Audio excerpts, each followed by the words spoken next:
Howdy everybody, welcome to the Drawn Hungry YouTube channel. Today we are doing another pitch to plate challenge. For those who don't know, I have this card game, Drawn Hungry, that I made. I typically have dinner parties where I get chefs and foodie friends together to come and play Drawn Hungry.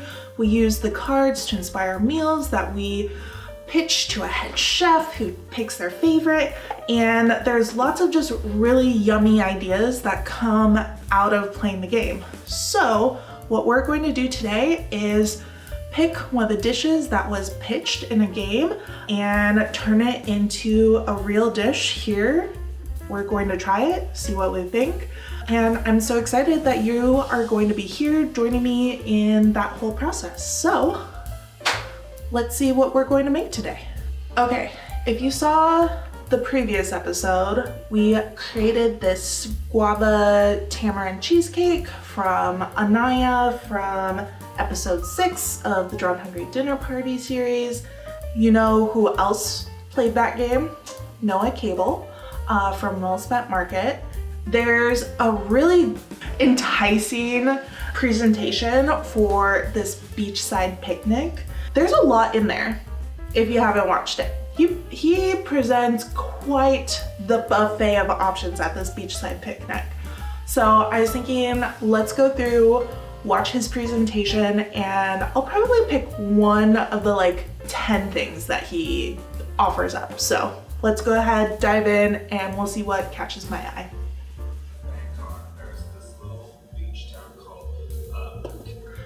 So right off the bat, painting a picture. What a great strategy when you're playing Drawn Hungry.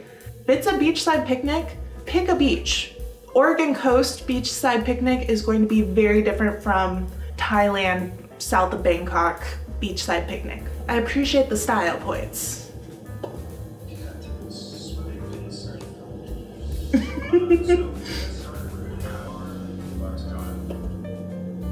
Why? Makes sense.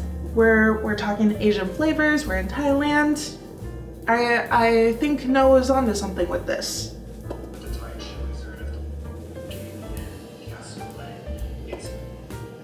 He lost me here with this one. Cassoulet does not say beachside picnic to me. That is more like cozy cabin. I want that when it's really cold out, not when I'm on a hot beach. We'll just say that.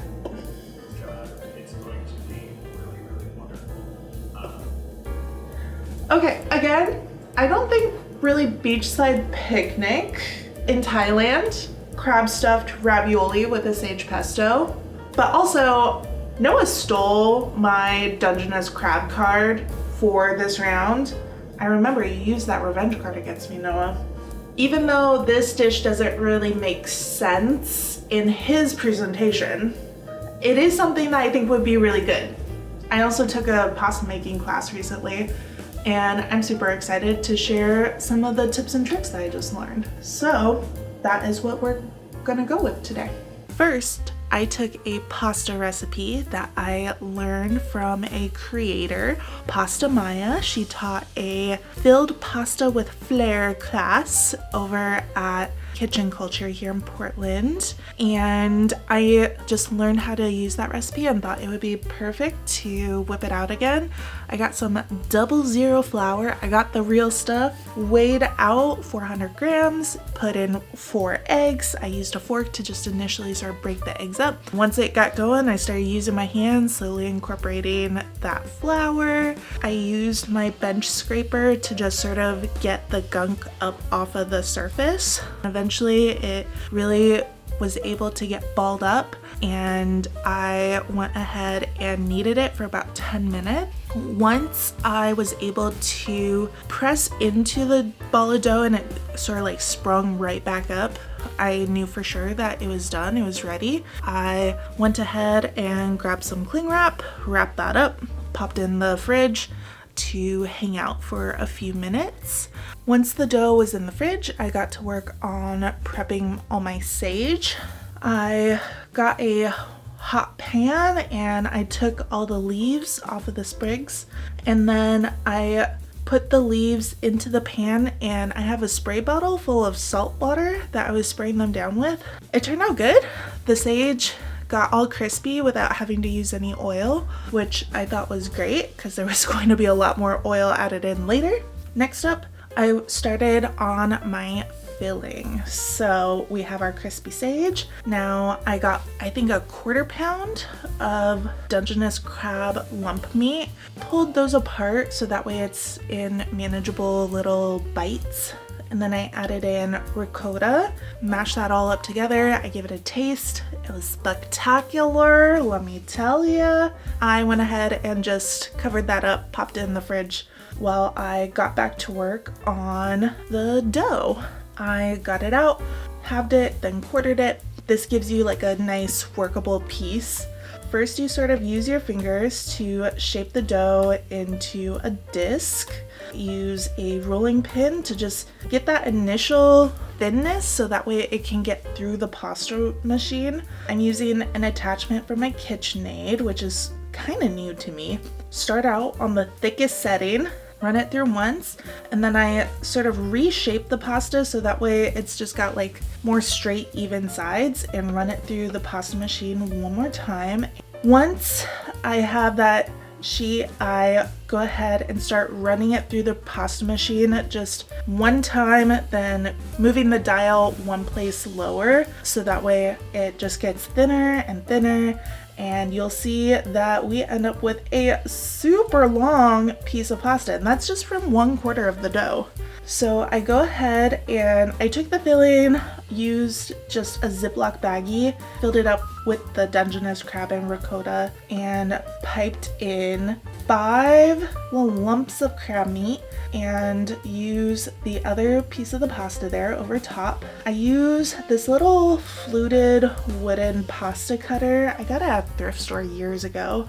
It doesn't cut the greatest, so I had to go in with my fingers and sort of apply additional pressure in order to get it to like actually run properly, but it got the job done. So I set those 5 raviolis on the side and let my water come up to a boil, and while I'm waiting for that, I'm going to go ahead and make my sage pesto that's going to, you know, go on top. I start out by adding in the rest of the crispy sage. Then I pour in probably a good 1/4 cup of olive oil, a bunch of cashews, a little bit of some Parmesan, and I go ahead and get my little food processor and just zap that all up together. And let me tell you, the way that this smelled so dang delicious. So I go over and I pop my pasta into the boiling water. It only has to be in there for 90 seconds, 2 minutes. Get that out and then go ahead and just drizzle on some of that good pesto. I feel like I could have improved my plating technique here a little bit, but ugly delicious applies.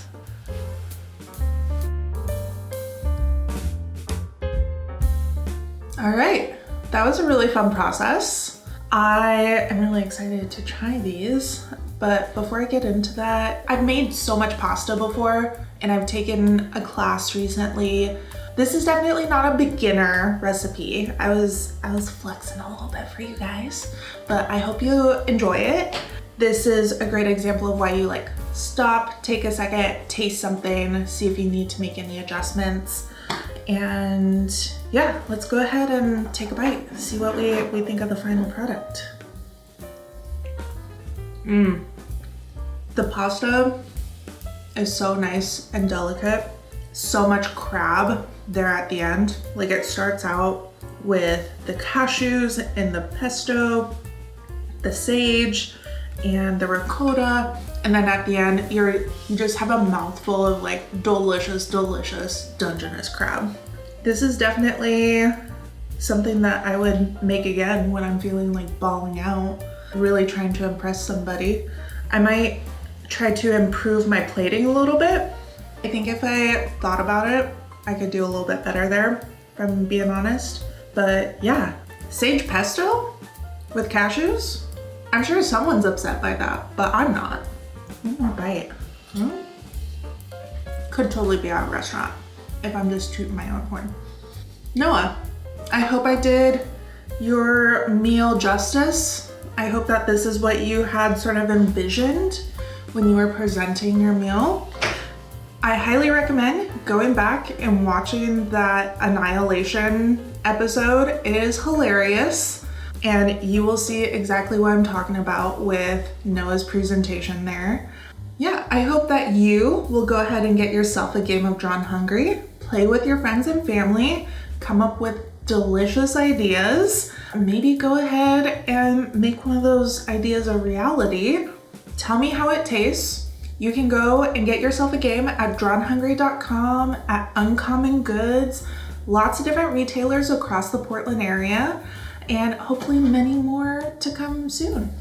Till next time, bon appetit!